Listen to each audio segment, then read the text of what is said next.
नमस्कार दोस्तों, आप देख रहे हैं प्राइम न्यूज का डिजिटल प्लेटफॉर्म और मैं हूं आपके साथ आलोक शुक्ला। जिस तरह से मैंने कैप्शन दिया है कि राहुल गांधी के निष्कासन की मांग बीजेपी कर सकती है। अब ये निष्कासन कैसे हो सकता है? क्या इसका कोई नियम कानून है? क्या इसके बारे में संसद में वास्तव में एक प्रस्ताव लाया जा सकता है क्या?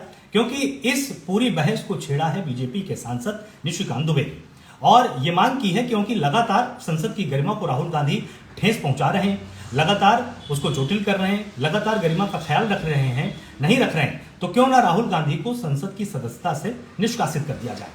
आखिर क्या इसके बारे में कोई नियम कानून है? तो नियम कानून तो स्पष्ट रूप से नहीं है, लेकिन हाँ, इतिहास में कुछ ऐसे उदाहरण हुए हैं भारतीय संसद से जुड़े हुए जिसमें किसी भी लोकसभा या राज्यसभा सांसद को संसद की सदस्यता से बाहर किया जा सकता है। और इसके उदाहरण मैं आपको देता हूं। जिस तरह से आपको याद होगा, अस्थायी सरकार का गठन हुआ था आजादी के बाद। एक सांसद हुआ करते थे एच.जी. मुकद्दर और इन्होंने सबसे पहले कुछ ऐसा काम किया जो संज्ञान में आया। पंडित जवाहरलाल नेहरू उस वक्त प्रधानमंत्री हुआ करते थे।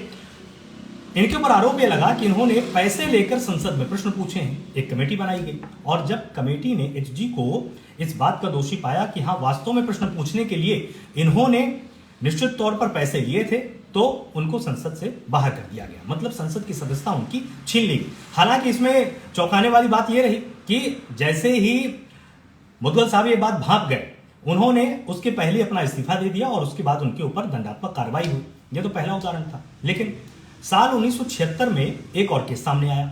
इसमें भी मामला यह सामने आया कि जो लगातार विरोधी बयान दे रहे थे, कई बार कुछ ऐसी टिप्पणियां कर रहे थे जिससे कि संसद की गरिमा को ठेस पहुंच रही थी और लगातार उनको समझाया भी गया, लेकिन वो माने नहीं।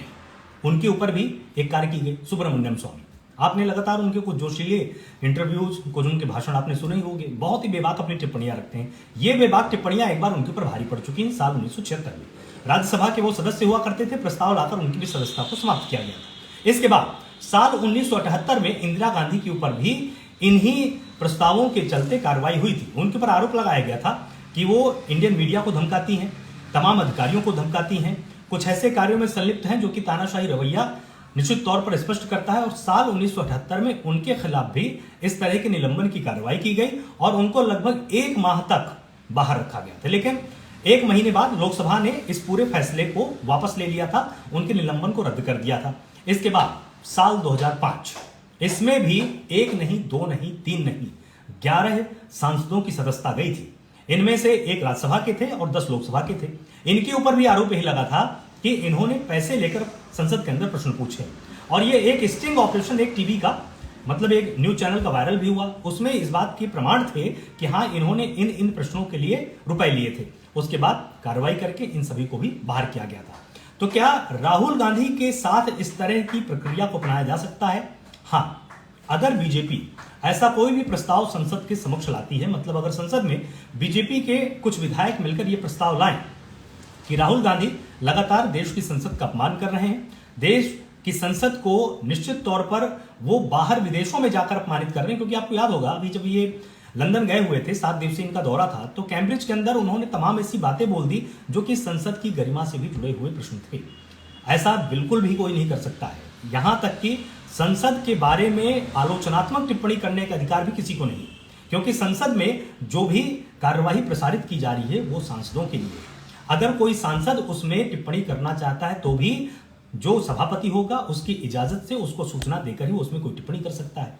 कई बार कुछ पुलिस के अधिकारियों को, प्रशासनिक अधिकारियों को, यहां तक कि पत्रकारों को भी बुलाकर संसद की दहलीज पर डांटा गया है। तो इस तरह का काम राहुल गांधी ने बहरहाल किया तो है। उसकी तमाम क्लिप्स भी सामने आए, उसके प्रमाण भी सामने आ चुके हैं और इसी पर बीजेपी लगातार अड़ी हुई थी। बीजेपी ने बार बार ये कहा कि आप इस पर माफी मांग लीजिए और छोटी सी माफी मांगे, इस पूरे मामले को टाला जा सकता है। लेकिन अभी भी राहुल गांधी की तरफ से कोई ऐसा रिएक्शन सामने नहीं आया। तो इसके बाद से अब ये प्रस्ताव बीजेपी के अगर कुछ सांसद लाते हैं, और क्योंकि संसदों की जो सांसद है, सांसदों की संख्या बीजेपी पार्टी के या इनके गठबंधन दल की अधिक है, अगर प्रस्ताव पास हो जाता है तो हो सकता है इनको लोकसभा से सस्पेंड कर दिया जाए। आपको याद होगा, वायनाड से सांसद हैं राहुल गांधी। तो इनके ऊपर आरोप ये लगा कि जो इन्होंने बात जाकर ब्रिटेन में कैम्ब्रिज में बोली थी कि बोलते समय हमारे माइक को बंद कर दिया जाता है, जबकि साक्ष्यों में, अभिलेखों में यह बात सामने आई कि ऐसा कभी नहीं हुआ है। नियम ये है कि अगर कोई सांसद, चाहे वो लोकसभा में हो या राज्यसभा में हो, अगर वो अपनी बात रखना चाहता है तो वो खड़े होकर बोलेगा। जी हाँ, बैठकर कोई भी सांसद किसी भी तरह की टिप्पणी नहीं कर सकता है। यह आज का नियम नहीं है, ये तब का नियम है जब इस नियम को बाबा साहेब ने खुद संविधान में, जो संविधान की कार्रवाइयां थी उनमें इसको लिखित किया गया था। ये नियम बहुत पुराना है और इसके साथ ही इजाजत आपको लेनी पड़ती। अगर आपको लोकसभा के या राज्यसभा के स्पीकर रोक देते हैं कि ठीक है अभी अमुक सांसद बोल रहे हैं, आप इसके बाद टिप्पणी कीजिएगा, तभी आप बोल सकते हैं। कई बार ये अनुशासनहीनता का आचरण सांसदों द्वारा या विधायकों द्वारा विधानसभा में या संसद में देखा जाता है कि विधायकों को रोका जाता है, विधायक नहीं मानते हैं, सांसदों को रोका जाता है, सांसद नहीं मानते हैं। तो जब अनुशासन टूटता है तो उसके खिलाफ अनुशासनात्मक कार्रवाई करने की शक्ति भी संसद के ही पास है। आपने एक बहुत ही विद्वान व्यक्ति की आपने पुस्तक अक्सर पढ़ी होगी, सुभाष कश्यप। उन्होंने एक पुस्तक लिखी है हमारी संसद।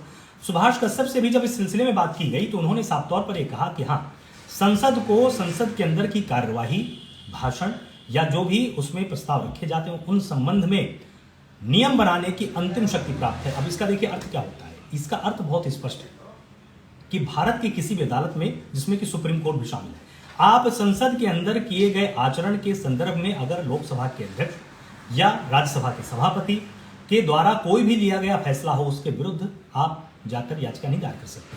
वो फैसला अंतिम माना जाएगा। तो अगर कोई प्रस्ताव लाया जाता है, अगर उस प्रस्ताव के लिहाज से वो प्रस्ताव पास हो जाता है तो राहुल गांधी की सदस्यता, जो कि लोकसभा की है, वायनाड से सांसद हैं, वो निरस्त की जा सकती है। और इस संदर्भ में अब बीजेपी के कुछ सांसद बोलने भी लगे हैं, क्योंकि आपको याद होगा अभी मैंने नाम लिया, निशिकांत दुबे ने इसका जिक्र किया भी। और निशिकांत दुबे ने जब इसका जिक्र किया है तो निश्चित तौर पर इस तरह का प्रस्ताव लाया जा सकता है, क्योंकि माफी राहुल गांधी मानने को तैयार नहीं, माफी वो मांगने के लिए तैयार नहीं। उनका कहना है कि मैंने तो जो कहा है वो मैंने सब कुछ ठीक कहा है। उन्होंने चीन को ये कहा कि चीन बहुत ही शांतिप्रिय देश है।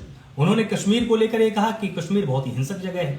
उन्होंने ये तक कह डाला कि भारत में तमाम एजेंसियों को अगवा कर लिया गया है, तमाम एजेंसियों को काम नहीं करने दिया जा रहा है, काम को बाधित किया जा रहा है, मीडिया, न्यायपालिका, चाहे वो ईडी हो, सीबीआई हो, इन सब की स्वतंत्रता खतरे में। इस तरह का बयान इन्होंने बाहर दिया और उसके बाद से इनसे ये अपेक्षा की गई कि आप आकर इस पर या तो स्पष्टीकरण दीजिए या तो आपके पास कुछ ऐसे साक्ष्य हो। देखिए, अगर मैं आरोप लगा रहा हूं, आप में से मान लीजिए जितने भी लोग मेरे साथ जुड़े हुए हैं, अगर मैं आपके ऊपर कोई भी आरोप लगाता हूं, छोटा सा भी आरोप लगाऊंगा, तो कुछ साक्ष्य तो मैं पेश करूंगा ना। अगर बिना किसी आधार के मैं कोई आरोप लगाता हूं तो निश्चित तौर पर आप भी मेरे बारे में फिर यही राय रखेंगे कि भाई ये तो कुछ भी बंदा बोल देता है। और कुछ ऐसा ही इस बार जब 14 मार्च को आपको याद होगा बजट सत्र का दूसरा चरण शुरू हुआ है, ये मुद्दा सबसे ज्यादा संसद में लगातार गूंजा है। संसद में लगातार इस मुद्दे को लेकर ये बार बार प्रश्न पूछा गया कि भाई आपने इस तरह के बयान क्यों दिए, संसद को लेकर आपने इस तरह की टिप्पणी विदेशों में क्यों की, वो भी ऐसे देश में जिस देश ने ब्रिटेन में भली अब देखिए हमारे कुछ संबंध डिप्लोमेसी के चलते अच्छे हो गए हैं, लेकिन ब्रिटेन ने ही तो रूल किया था और ब्रिटेन ने ही कुछ ऐसे नियम हमारे ऊपर लादे थे जो कि आज़ादी के लिए बहुत ही ज़्यादा खतरनाक थे। और जिस हालत में ब्रिटेन भारत को छोड़कर गया, उसको तो चलिए कांग्रेस ने या तमाम अन्य दलों ने मिलकर आपस में सींचा, जनता ने काम किया। तमाम ऐसी संस्थाएं थी जो कि सहकारी संस्थाएं भी थी, कुछ सरकारी संस्थाएं थी, कुछ निजी संस्थाएं थी, कुछ ऐसे उद्योग घराने थे जिन्होंने भारत को आज भारत बनाया है। अगर हम 5वीं अर्थव्यवस्था में हैं तो आपका, मेरा, मेरे परिवार का, आपके परिवार का, आपके जितने भी आस पड़ोस के लोग हैं या हमारा जो समाज है, हम सभी का योगदान है, तब आज हमारा देश बना है। इस संदर्भ में टिप्पणी करके अगर राहुल गांधी एक छोटा सा सॉरी बोल देते, बात वहीं टल जाती। अब देखने वाली बात है कि संसद के जो दोनों सदन है, उच्च सदन राज्यसभा और जो निम्न सदन है लोकसभा, उनके सभापति के सामने अगर इस तरह का कोई प्रस्ताव जाता है, अगर वो फैसला लेते हैं तो उनकी सदस्यता जा सकती है या फिर इस पूरे विवाद को टाला भी जा सकता है। तो अब देखने वाली बात होगी आखिर संसद के सदस्य इसमें क्या फैसला लेते हैं। लेकिन हाँ, इतिहास में 4 उदाहरण मैंने आपको बताए। 1951 में HG मुदगल के साथ ऐसा हुआ, मुदगल ने पैसे लेकर प्रश्न पूछे थे, उनकी सदस्यता चली गई। 1976 में सुब्रमण्यम स्वामी के साथ ऐसा हुआ, उनके ऊपर भी आचरण जो उन्होंने किया था वो अनुशासनहीन को माना गया, कुछ ऐसी उन्होंने बयान दिए जो कि देने नहीं चाहिए थे, उनकी भी सदस्यता को समाप्त कर दिया गया था। इसके बाद इंदिरा गांधी के साथ भी ऐसा ही सामने आया, उनके ऊपर तमाम आरोप लगे कि आपने सरकारी संस्थाओं को हाईजैक करने का काम किया है, आपने अधिकारियों को धमकाया है, प्रेस की स्वतंत्रता आपने छीनी है, उनके चलते उनकी भी सदस्यता गई थी। हालांकि ठीक 1 महीने बाद लोकसभा ने अपने फैसले को पलट दिया था और 2005 में 11 सांसदों की सदस्यता मिल गई है। तो अगर प्रस्ताव लाकर राहुल गांधी के विरुद्ध प्रस्ताव को पास करा दिया जाता है तो उनकी संसद की सदस्यता जा सकती है। इसी तरह की और तमाम अपडेट्स के लिए, अंदर की हर एक बात को समझने के लिए आप जुड़े रहिए प्राइम न्यूज के साथ, क्योंकि हर छोटी बड़ी खबर हम आपको सबसे पहले यहीं पर दिखाते हैं। जुड़े रहिए प्राइम न्यूज के साथ। नमस्कार।